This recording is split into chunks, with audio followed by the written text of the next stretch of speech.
ছিল। যেসব বোনেরা মেহেদি লাগানো বেশি পছন্দ করেন এবং যারা অপছন্দ করেন তারা মনোযোগ দিয়ে শুনবেন পুরো ভিডিওটি, এবং এই ব্যাপারে আমাদের প্রিয় নবী সাল্লাল্লাহু আলাইহি সাল্লাম এর কি ফরমান তা জেনে নেবেন।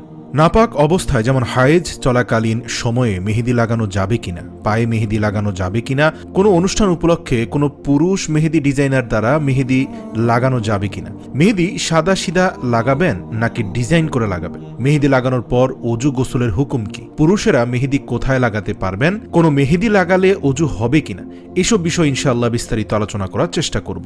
সর্বপ্রথম সুনানে আবু দাউদের 4184 নম্বর হাদিস শুনুন। এক মহিলা হযরত আয়েশা রাদিয়াল্লাহু তাআলা আনহা এর কাছে মেহেদি লাগানোর বিষয়ে জিজ্ঞাসা করলেন। তিনি জবাবে বললেন, এতে কোনো সমস্যা নেই, তবে রাসূল সাল্লাল্লাহু আলাইহি ওয়াসাল্লাম মেহেদির ঘ্রাণ অপছন্দ করতেন। যেহেতু মেহেদি লাগানো জায়েজ, তাই আগের যুগের মহিলারা শুধু হাতকে রঙিন করার জন্য প্রতিনিয়ত